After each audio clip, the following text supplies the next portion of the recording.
history of mild hypertension treated with sodium restriction and reduced diet. He has 4 pound weight loss as a result of the diet. Father had a cerebral infarct at the age of 55, and the patient is concerned about his own risk of cerebral infarct. No smoke, 2 drinks of glass of wine, drinks 2 glasses of wine each night, and he's an accountant and does not exercise regularly. He's 5'10, BMI is super high, 39, blood pressure is high. Exam shows no other abnormality. Lipid study show total cholesterol of 228, which I believe is high. HDL, let me check my notes. Total cholesterol, 220, yeah, it's high. No, no, total cholesterol is fine. It's not high.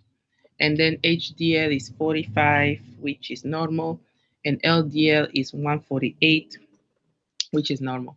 Which of the following is the strongest predisposing factor for cerebral infarct in this patient? Cholesterol is fine. He drinks 2 glasses, so that's fine. He's fat and he has a sedentary He has lifestyle. hypertension, mild. Hypertension. Okay. Ready? BMI is high.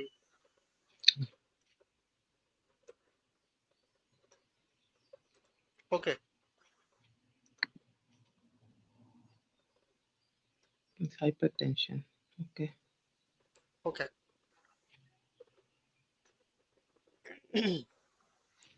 So, a cerebral infarction a cerebral infarction occurs because of ischemic or hemorrhagic loss of the blood supply to the brain. The majority, approximately 80%, are ischemic events caused by thromboembolic disease. A cerebral infarction classically presents with focal neurologic deficit depending on the area of the brain affected, such as aphasia, facial drop, hemiparesis, and modifiable risk factor for stroke include advanced age, African American race, biologic sex, and family history. However, there are numerous modifiable risk factors such as hypertension, lack of physical activity, hyperlipidemia, smoking, diabetes. Of these, hypertension is the single most important risk factor for cerebral infarction. Okay. You read E. Yes, obesity is not uh, necessarily obesity alone is not necessarily an independent risk factor for the development of stroke. However, it is often associated with hypertension, dyslipidemia, lack of physical activity, diabetes, all of which are risk factor for cerebral infarction. Okay, Okay. next. Next. 47 woman comes to physician for 6-month history of mild hand pain that occurs primarily over the palmar surfaces. The pain is associated with numbness and tingling, especially over the thumbs and middle and index fingers. Symptoms are exacerbated by prolonged typing at work and sometimes awaken her from sleep. She has not had any difficulty writing by longhand or grasping small object. Okay. Type 2 diabetes, control with diet, no medication, vital signs normal. Tapping aspect of the wrist produces pain and tingling in both hands. Wait. Tapping the palmar as well, there is pain and tingling in both hands. Reminder of the exam is fine. Which of the following is the next step? Is it CTS, carpal tunnel syndrome? Looks like it.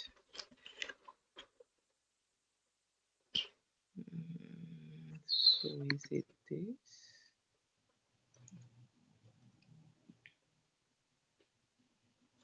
Okay, so Okay. carpal tunnel syndrome results from compression of the median nerve within the carpal tunnel, presents with signs and symptoms including pain, weakness, paresthesia in the first three digits, and positive provocative maneuvers such as Tinel sign or Fallon's test. Patients with mild symptoms can be treated conservatively with wrist splinting. Wrist splints are typically worn at night, but maybe also used during the day. Splinting reduces the range of the motion of the wrist and limits activities and increase pressure within the carpal tunnel. Patients who have persistent or severe symptoms or muscular weakness may require surgical decompression. Okay. You read D, this one. Yes. Endoscopic decompression of the median nerve. Endoscopic decompression of the median nerve or open decompression of the median nerve. Endoscopic decompression of the median nerve or open decompression of the median nerve may be indicated for patients with persistent or severe symptoms or weakness in the distribution of the median nerve. Both endoscopic and open technique are similarly effective for the treatment of carpal tunnel syndrome and have similar rates of complication. They are not yet appropriate in these patients with mild symptoms prior to a trial of less invasive therapy. Okay. 52 women comes to physician because 14-month history of generalized muscle pain and difficulty sleeping. The pain is most severe during periods of stress, but is always present at some degree. She feels exhausted after awakening in the morning despite 8-9 hours of sleep nightly.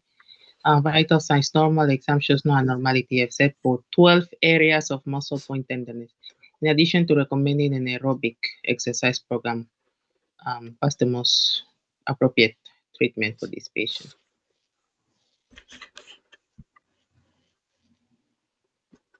Is it fibromyalgia? Yeah, kind of looks like it.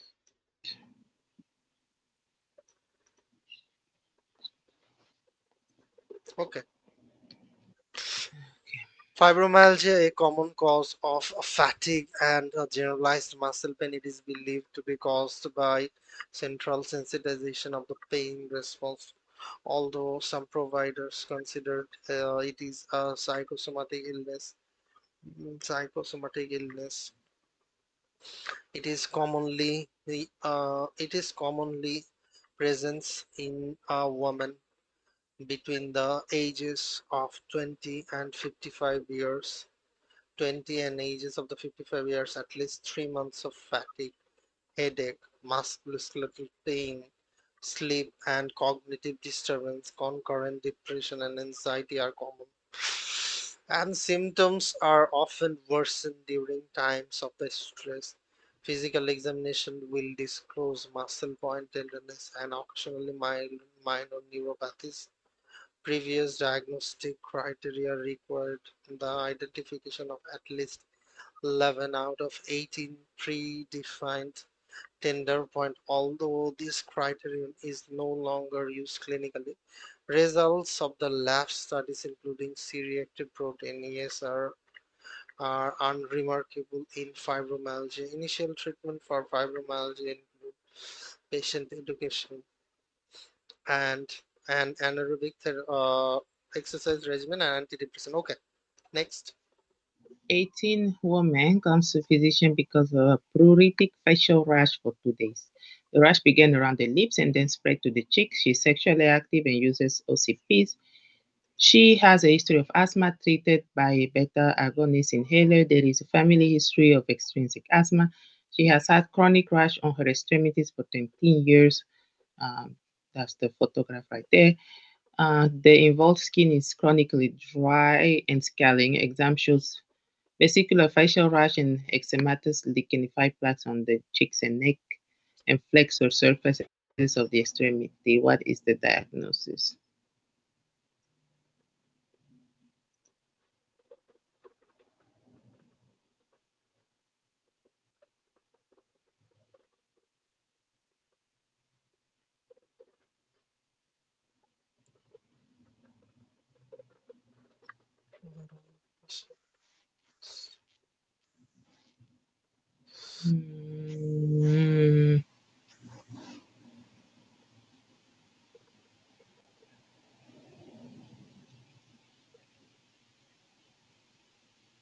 infection, psoriasis, and vesicular. Oh no, He eczema has is an asthma.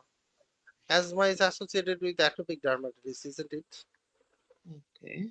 So I guess it is. Okay. And Where do you- Oh, is there anything like he has asthma and eczema like facial rash? mm-hmm. But flexor surface, eczema usually extensor surface. Psoriasis is what? Is extensor, right? Yeah, it's extensor. Psoriasis, It's but extensor. lichenified plaques. Like any five sounds more like a chronic thing. That's why I thought it Yes, was chronic yes, dermatitis. it is like But chronic thing. it says super infection. Why?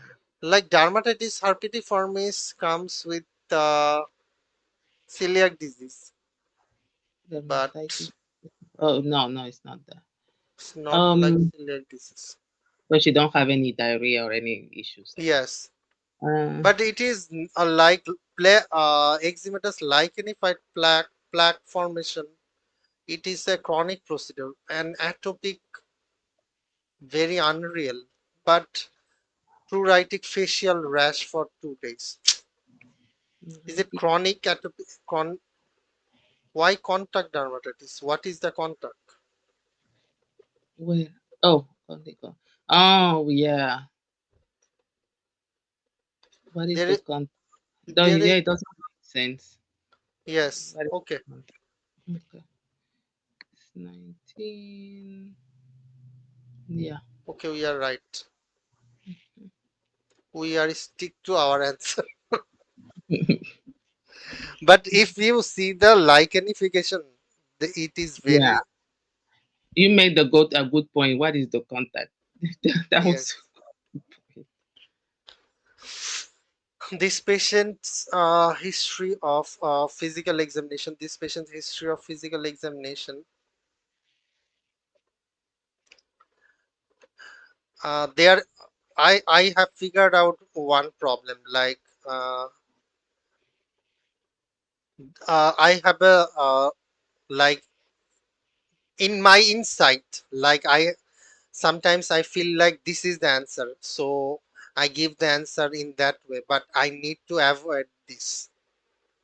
Like what does that what do you like I mean? have a Like gut feeling that this would be the answer. So mm-hmm. on that time, I try to overcome the. I don't try to look at the other option. You got my But point. that's good, right? Or no? No, that's Oh, not good oh, because like you have found it is extrinsic asthma because asthma atopic dermatitis goes with the flow, isn't it? okay. But there are other things we need to see, like there is lichenification, so we need to see the lichenification too because chronic apart from chronic procedure you will not gonna find lichenification, but as we haven't found any sort of contact, that's why we have excluded, isn't it? Yeah, but here you would have been right because you would have gone with atopic Yes. asthma, atopic dermatitis. You would have been right. No, So no, no. it would have So saved you time. I got wrong sometimes. That's what I am Oh, talking about. Like, don't go with the gut feeling. You need to exclude all the options, like you do. You actually read all the options and try to exclude and then try to decide. That's your way of okay. doing. That is very good. But it is time consuming. I know that. That's what I was gonna say. It's time consuming that one. But Mostly we when it's need like to do it very fast manner. and when it's like answers like that short 2 3 words is fine. But like those ethics answers where it's like two Mo- three uh, sentence per you answer is like you don't know how I answer the ethics. I just read the sometimes when there is no time, I don't read the questions also. I just I just read the answers, and what my heart says, I give the answer. That's my way of giving. So I have a strong gut feeling of many things. Okay, that's why I need to have it. Okay, people are very versatile. They have plenty of thinking process. Yeah, because my tutor told me yesterday that when he took the exam, like when he went to take the exam, he knows that he was like the something he did good was he knew he was weak on like cardiology, rest, all these things. He was like, I know I'm weak on that thing, so I'm not. I study it, but I know it's my weak point. So I'm gonna focus on like ethics and biostats and make sure like even if I'm really like I'm weak on cardio and rest, I'm like super strong on ethics and biostat. And he said it worked for him on his exam, because I guess right now you're getting a lot of ethics on the thing. So just like he did the right thing because it really helped him boost his score, I think. But I guess that will work if your exam is full of ethics. But if you get an exam that's full of cardio, then Yes, no. like it is like he may be very lucky. That's why lots of ethic Yeah, questions comes. But and- in the if you think like 60-70% exam goes with the cardio and these things, Mhm. so we need not to fall on that trap. Mhm. You can't be master of the ethics, you can't be master of the biostats. This is my observation. Like ethics question has plenty of thought process, Yeah. like what you are thinking it is right, but the your program director is thinking in a different way, and he is right, Mhm. and boss is always right. Okay. Yes. These patients history and physical examination findings are most consistent with the atopic dermatitis with eczema herpeticum. A background of the atopic dermatitis is suggested by patients chronic and pruritic rash on the extremities, and personal and family history of asthma. The eczematous plaque seen in the photograph. The eczematous plaque seen in the photograph.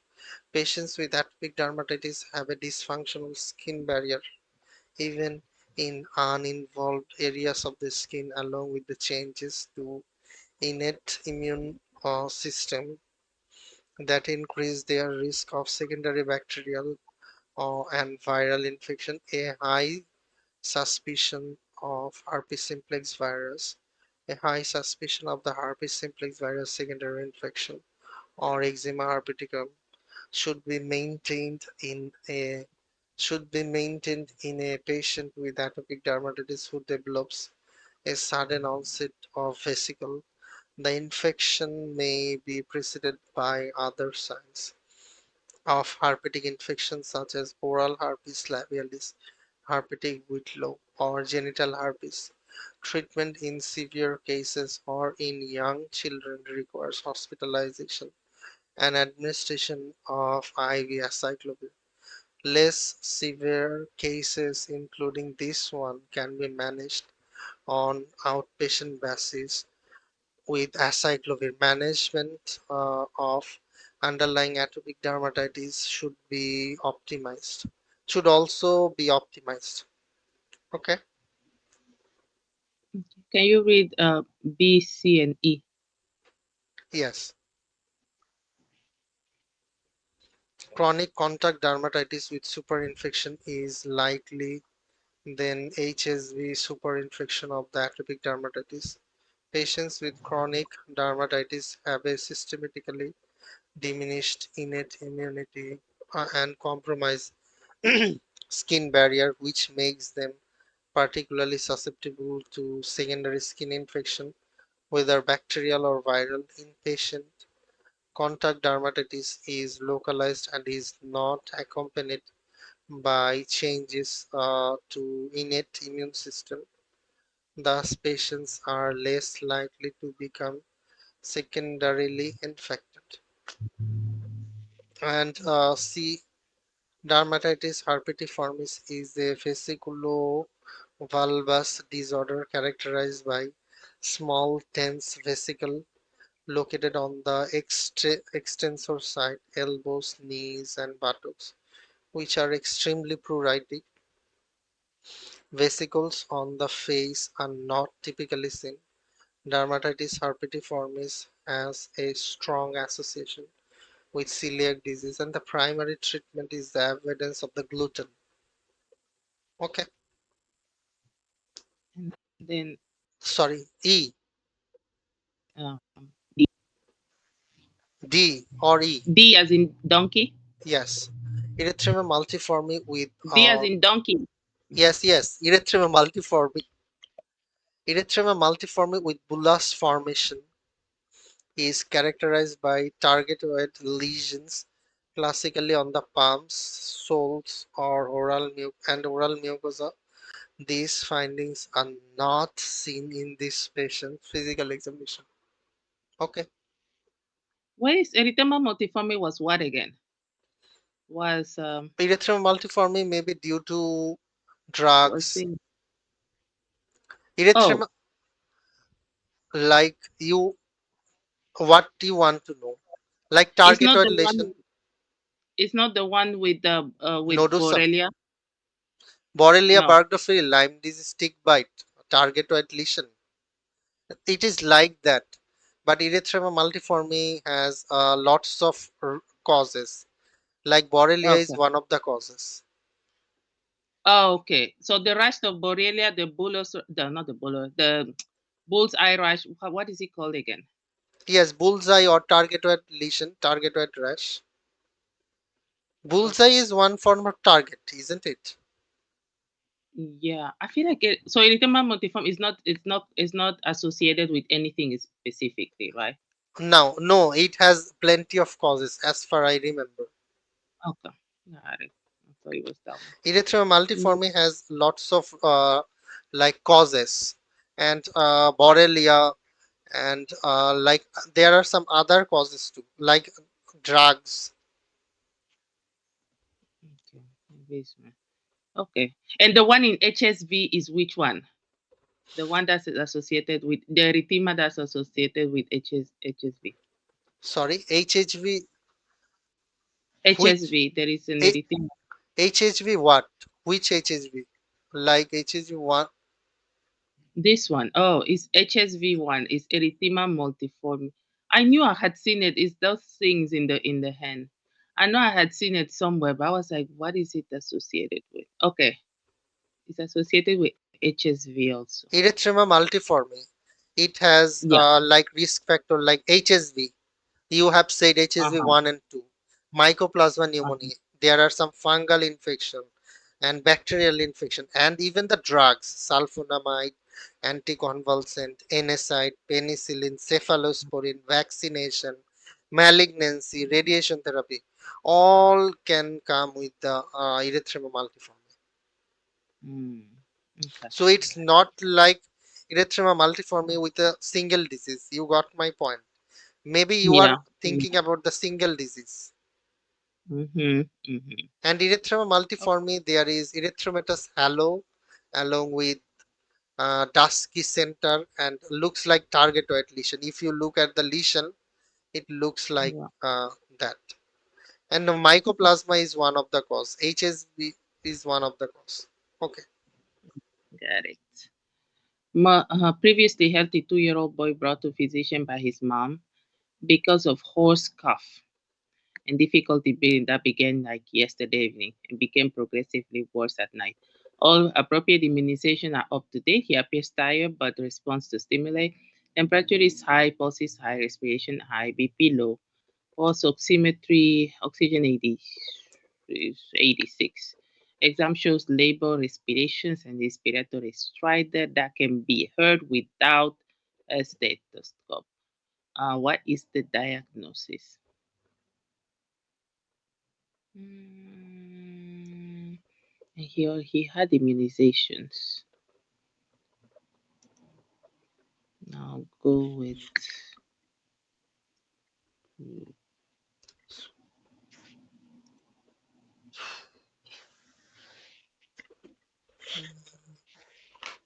Ready?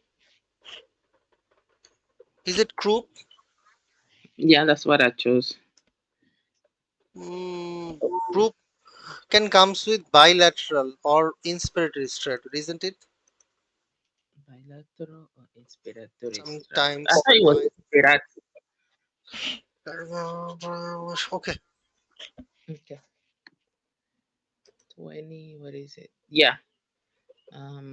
You can read. Okay, you got one thing like bacterial tracheitis we found in one of the NBME. Mm-hmm. So, so you, so first I'm reading the bacterial tracheitis. On that Okay. question, there was no explanation. Not like, Oh,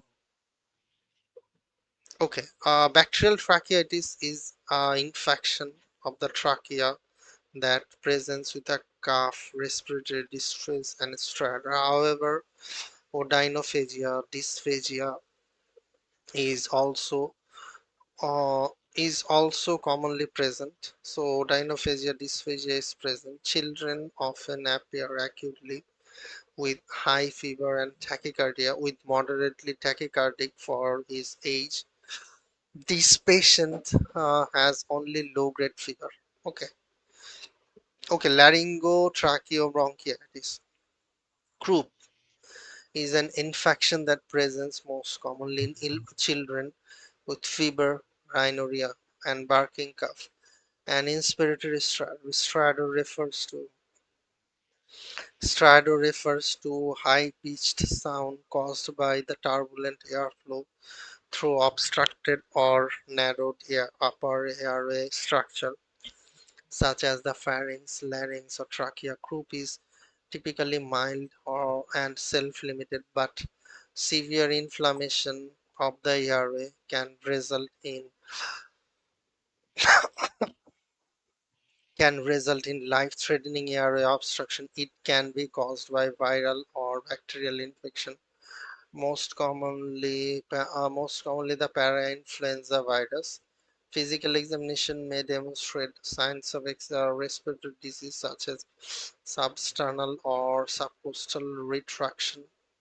Results of the lab studies commonly shows leukocytosis, and plain X-ray may show subglottic narrowing of the airway. Subglottic narrowing of the airway stipple sign. Treatment includes supplemental oxygen, nebulized racemic epinephrine, and systemic corticosteroid.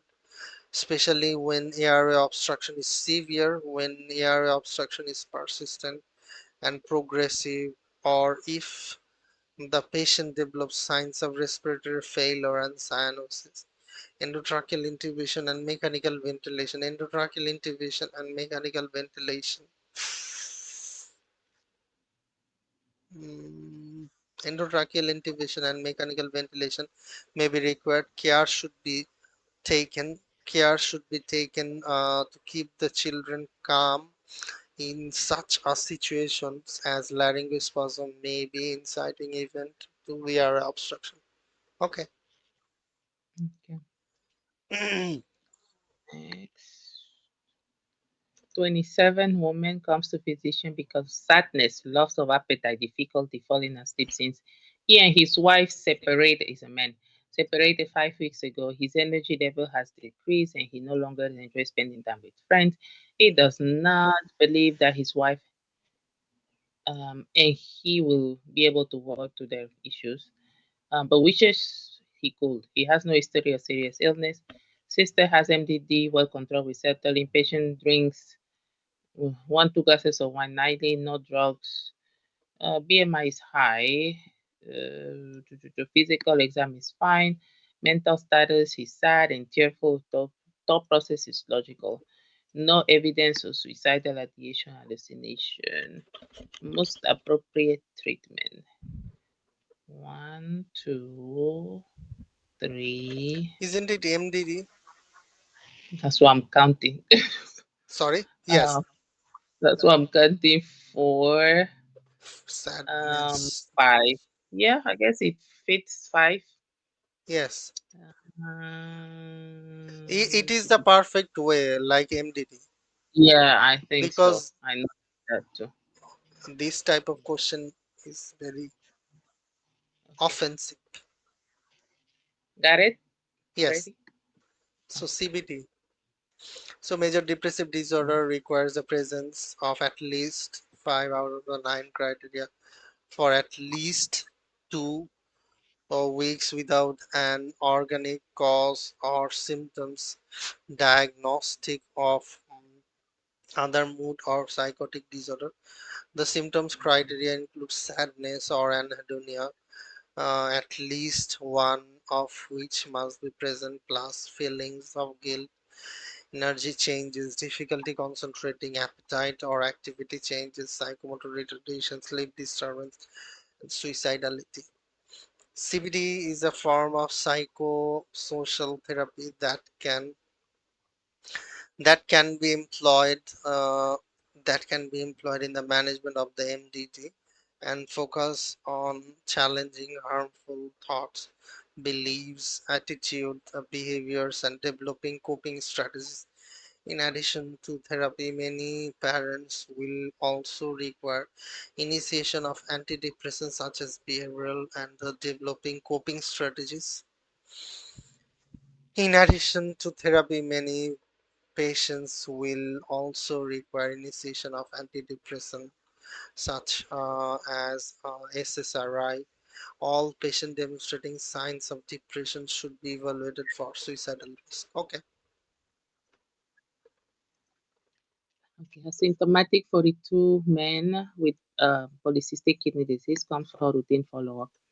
He has hypertension treated with thiazide, blood pressure high on 2 previous visits, temperature fine, pulse fine, BP high, lungs are clear, cardiac exam is normal, serums, creatinine is actually normal.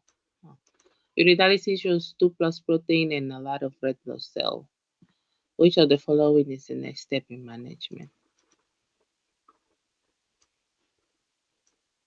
Program,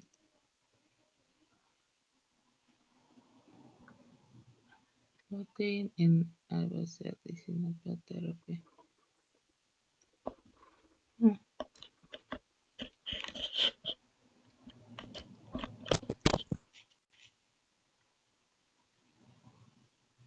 Huh.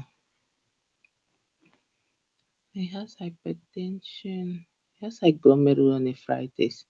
But not really. Hmm.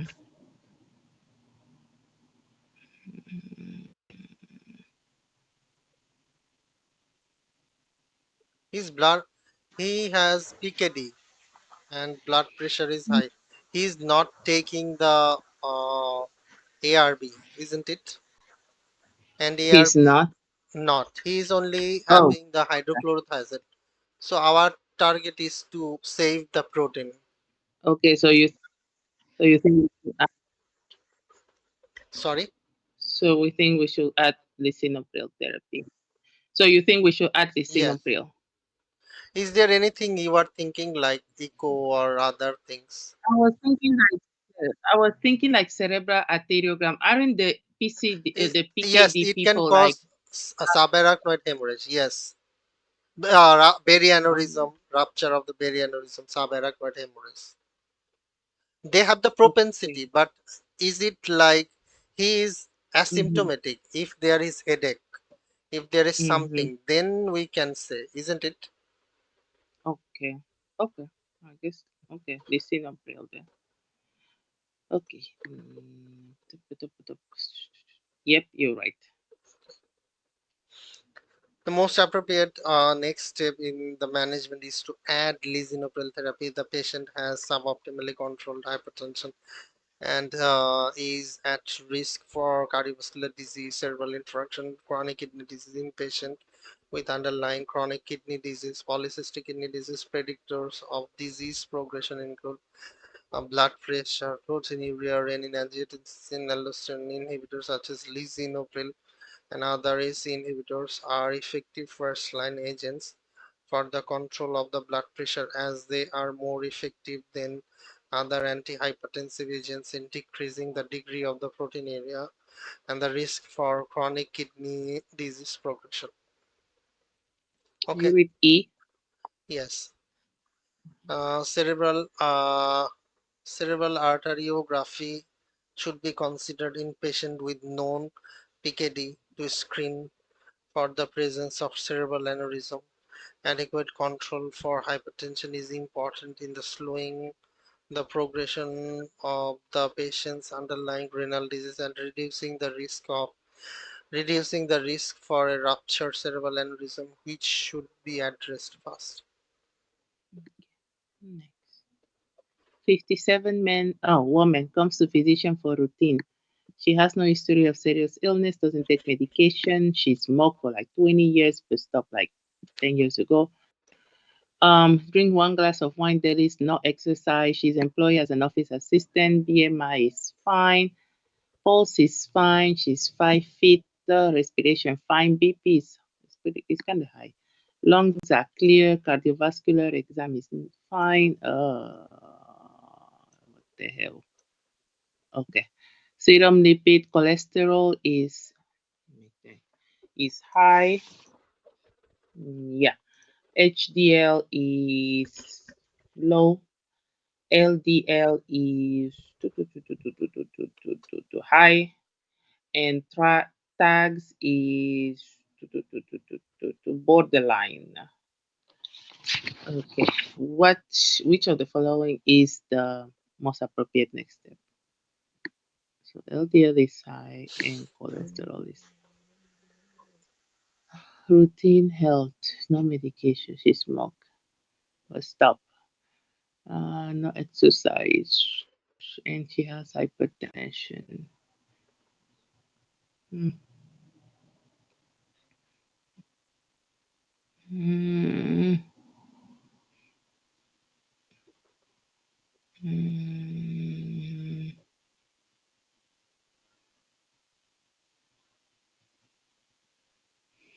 I'm kind of lost in this one. BP um, is 140 over 90, so he is in the hypertensive range, isn't it? yeah, it's not weight loss because she's the BMI is fine. BMI is Um, quite good, normal BMI. mm, Glucose tolerance test. Is it OGTT? It can be done. Like in hypertension, there are some essential tests to be done for hypertension. hypertension. Okay, so you think it's glucose tolerance? Or, or microalbuminuria may not be. So I don't think so. Serum No. lipid studies in 1 year. That means that there is no issues now. So you just So or start.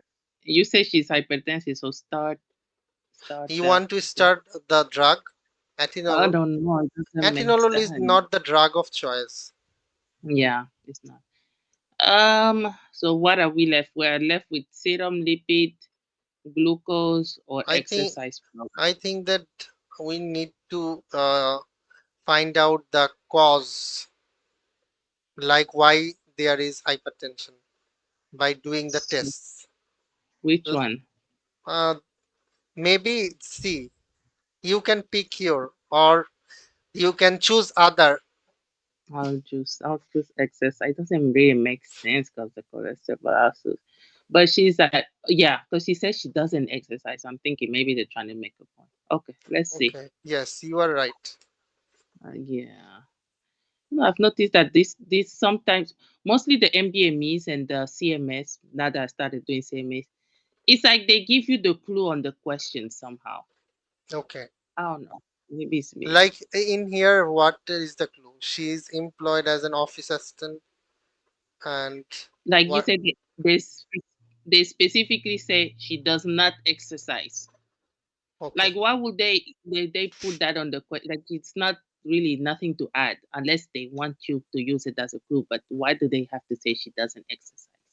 yes, this You is quite good. Okay. know,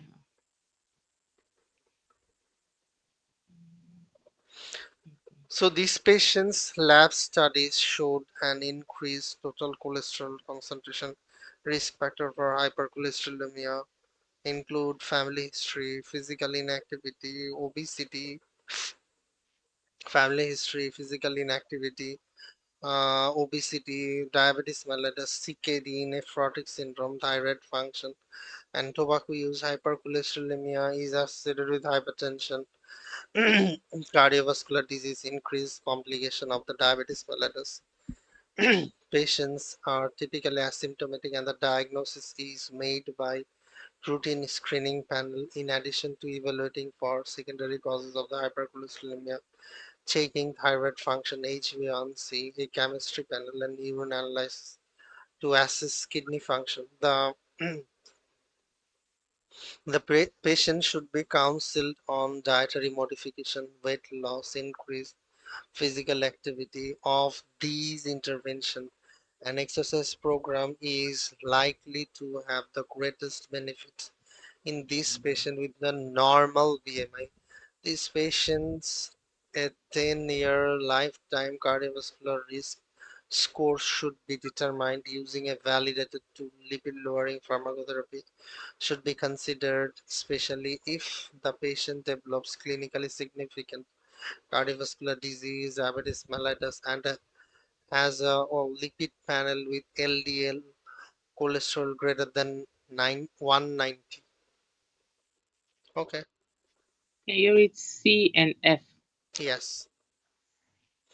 Glucose tolerance test. Other screening study HbA1c random glucose concentration on two occasions should be considered to evaluate for diabetes mellitus as a secondary cause of hypercholesterol. This patient does not have significant risk factors for diabetes and would likely benefit from exercise program at this time. And F atenolol therapy, which is associated with lipid profile changes when taken for other indications, and would not be appropriate next step in the management for this patient. Okay, Okay. Well, we are done for today. yes, okay, This is the euro. okay. Okay. Bye bye. Bye.